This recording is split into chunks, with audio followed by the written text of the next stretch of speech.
Oh my god, what a chapter. Aqua just blew us all away with what could be one of the most hype Oshinoko moments, and it's left us all completely gobsmacked. Did Aqua just turn up the heat and manipulate a god into doing his bidding? There seems to be no end to the limits of Aqua's schemes, and not even a deity is safe from the master of manipulation. Now, in the last chapter, we saw the return of Ichigo to Strawberry Productions, as well as a complete reshuffle of management. It saw Ichigo taking the reins and sorting out the very hectic schedule of Rubies, and the chapter came to an interesting end when Ichigo told Miyako that they needed to keep an eye on Aqua, who was at breaking point. Chapter 127 picks up at Strawberry Productions with Miyako announcing that filming for the movie 15-Year Lie begins next week, so the Bikomachi girls will have a script reading, costume fittings, and all that kind of stuff leading up to the first day of filming. Ruby says the filming is scheduled to end in the third week of August, so they'll finally have a bit of time to rest before Kana's graduation performance at the end of August. However, Ichigo announces some news about that, as he says that Bikomachi is going on tour at the end of the year, so Kana will graduate then,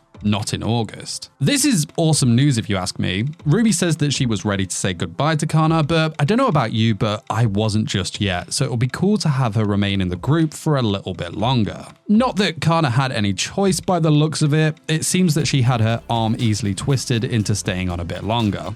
Kind of classic Kana. Then we have a surprise visit from one of my favorite characters in the series, the director Taishi. He has swung by to drop off the final script. Miyako thanked him for going out of his way, but he's like, nah, it's cool, my office is nearby. Plus, the shipping cost would have been a waste anyway. To which we see Ruby take a hit at him, saying, the tough financial situation of a single person in their 40s is just sad. Low blow right there, Ruby, but I absolutely love her facial expression here, though it's just perfect. Now, as they look through the script, they notice there is a blank spot next to one of the characters. Turns out that Taishi is having a hard time finding a good child actor to fill that role. Like, yeah, there are plenty out there, but as soon as you give them a serious role with longer lines, they stick out like a sore thumb. This obviously gives Kana a chance to gloat about how amazing she was as a child actor, and you honestly can't hate on that. This panel just brings out one of my favorite aspects of Kana's character, man, and you really, really love to see it.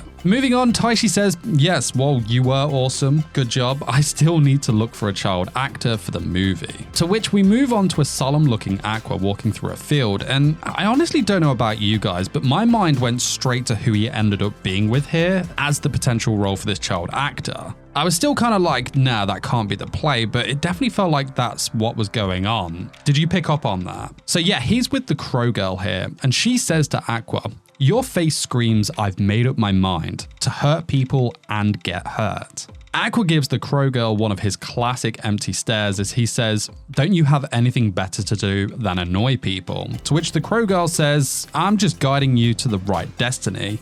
I'm kind after all. Aqua looks at the Crow Girl and says, destiny, huh? Spoken like a true god. The Crow Girl replies saying, well, I guess it depends on how you define God. According to my definition, those of you who have memories of previous lives can also be called gods. This is a super interesting thought, right? Aqua and Ruby actually being gods themselves. That's just a crazy thought. Also a bit of a throwback to the very beginning of Oshinoko in chapter 3, where Aqua and Ruby were pretending to be deities to keep Miyako from outing Ai's secret. Imagine they were just playing around at being gods here, and in actuality, you know, they were actually gods. That's so interesting. Now back to their conversation, Aqua just glazes over what the Crow Girl had said and asks if she had parents of her own and what had happened to them. The Crow Girl laughs and says that just like Aqua and Ruby, my mother also gave birth to this vessel. She's referring to herself as some sort of entity-like being here, rather than that of a normal child. She also says that I can't say that she's a normal parent either though.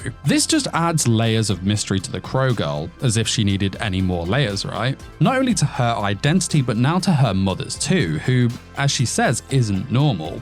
Very intriguing, and I can't wait to find out more on this. The Crow Girl proceeds to say that, don't worry though, I am real. I have a child's body. See for yourself and touch it. Aqua, however, is deep in thought here, and then drops the unthinkable. He just straight out asks the Crow Girl if she would play the child role in the movie. This not only took us all back a little here, but the Crow Girl also. You can see in this panel, she's like, bro, what? The Crow Girl tells Aqua to stop playing around and to stop making jokes, you know? Who do you think I am? It's here that the Crow Girl drops a big reveal here, as she says, I'm the same kind of person who has the ability to transfer the memories of the dead to the body of a baby. This totally confirms a big theory about her, that she could have been the one responsible for what happened with Aqua and Ruby. However, she did say that she is the same kind of person. So I guess that could also allude to the point that there could be more deities out there just like her who are capable of transferring these memories of the dead to the bodies of these babies. Interesting thought, that's for sure. Now, the Crow Girl says, because of who I am, you see, I am someone you can't easily negotiate with. Our boy Aqua does not give a single one, and he's just like, well, anyway, you can at least act, right? He says, wouldn't it be more convenient for you if this movie was a hit?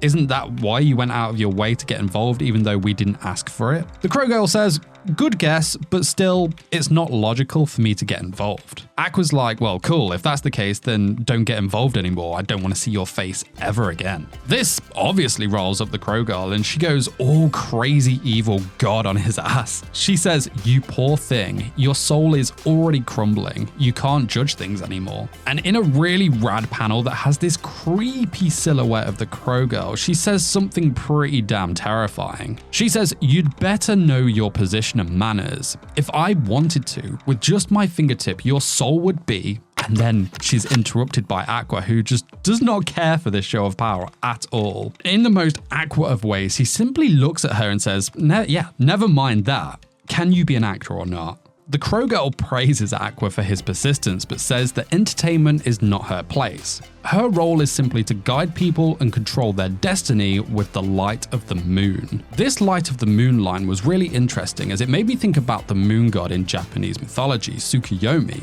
Tsukuyomi is the god of the moon and male, whereas his sister Amaterasu is the goddess of the sun. And I'm probably stretching this one a bit, but remember when I mentioned the throwback to when Ruby and Aqua were pretending to be gods to Miyako? Well, yeah, in chapter 3 of the manga, Ruby jokes that she is the incarnation of Amaterasu. A bit of a stretch there, yes, but there is a really cool theory online looking into how Aqua, Ruby, Izanagi, and the Crow Girl are all linked to the characters in that tale. Whether it's actually going to play out like that, I don't know, but that line about the light of the moon drew me to this theory instantly.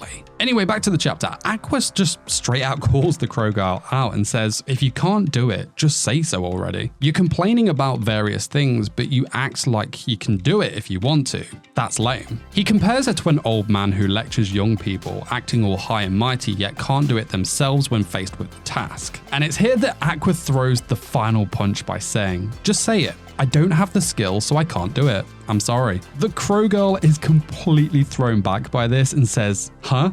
I can do it, okay? Don't look down on me. Bro, I can't believe Aqua has just gaslighted a freaking god here. Like, the absolute balls and audacity of this guy, it seriously knows no bounds. This was actually one of the most Giga Chad moves I've had the pleasure of witnessing, and honestly, I did not see this coming at all. The riz of this man is straight out outrageous. So the final panel is back at Strawberry Productions, where Aqua presents the Crow Girl. He says, I got a child actor that you might be able to use, and the Crow Girl funnily responds by saying, no he didn't, I came here of my own free will. Ruby and Taishi are gobsmacked here, and it's an interesting one because Ruby has met the Crow Girl before, so I'm sure she recognizes her, right? Anyway, what an amazing chapter this was. I love how we have the Crow Girl taking center stage here, and I'm really intrigued to see the interaction she'll have with the other characters, particularly Ruby. I'm excited to see what happens next there. So many reveals also happened in this chapter, but also so many more questions have arisen. We of course found out that the Crow Girl is also a reincarnation, but there was talk of her mother who wasn't normal. I love that we're just going to get more of the Crow Girl, and I really do hope that we start to get some more reveals in the coming chapters.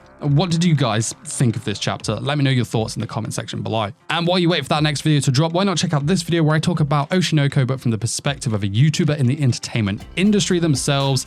Opens up a lot of light on, how they've interpreted the whole thing. It's really cool. But guys, that's it from me. I'll see you soon with some more. Till then, you take care. Peace.